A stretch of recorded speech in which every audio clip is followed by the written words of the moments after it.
Alright, in this video we're going to go through how to make a line graph using your growth data for your height measurements every day. So at this point you should have filled in your raw data into this graphing growth over time tab at the bottom of this data collection sheet, this bottom tab. And once you put in your raw data, right, and there will be some days where there are zeros, right, because you did not measure over the weekend. You get your control and your standard error or your average and your standard error for both of your control and your experimental groups. Now I'm going to go ahead and pretend that days 5 and 6 I did not have data, right, because I'm going to say that was the weekend.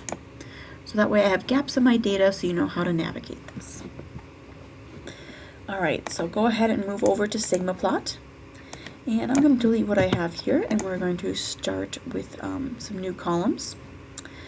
And so we're going to copy over all of the green columns into SigmaPlot. So I'm going to start with my days. Alright, so I'm going to paste that in. I'm going to label it as my days. My control growth, I'm going to copy and put in my average growth. Alright, I want to do my standard error for my control plants.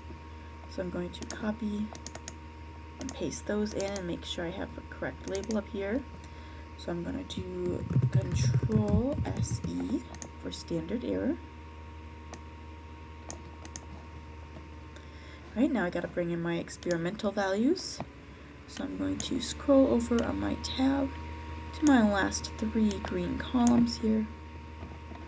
My experimental average growth, I'm going to copy and paste it over.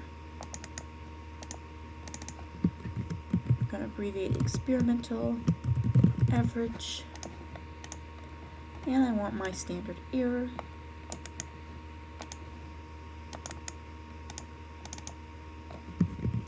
Experimental SE.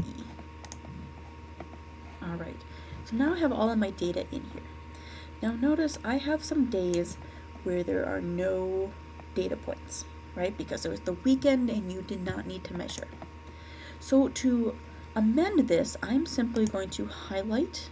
I'm going to press Shift so I can highlight multiple rows. My 2 rows with no data. I'm going to right click and I'm going to say delete. I should say delete rows. I want to delete 1 row at 6. And I'm going to do that again, delete row, 1 row at row 5. Alright, so that will get rid of the gaps in my data. I'm going to make this big screen here. So now we're ready to create a graph. So we'll go up to this Create Graph tab at the top of SigmaPlot. We are going to do a line scatter graph, and we're going to do multiple lines with error bars.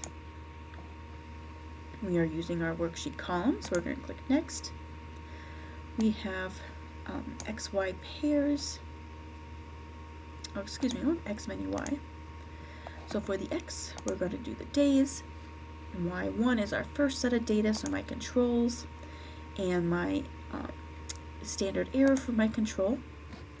Y2 is going to be my experimental averages, and my error is my experimental SE. Now I don't have a Y3, so I'm going to leave that blank. And I'm going to click Finish. Alright, so now we see that I have graphed my data here, right?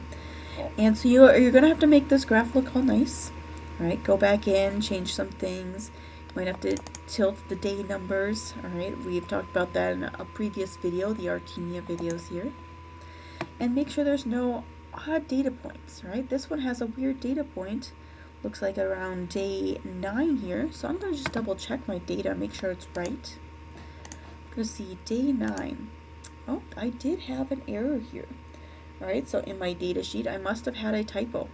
So I would want to go back and fix that typo, right? And then make a new graph. But I'll do it in the exact same way that I just did. Now even though we're graphing raw data here, right, and it's a line graph rather than a bar graph, I'm still going to want to report in my figure captions the results of my t-tests for my growth data.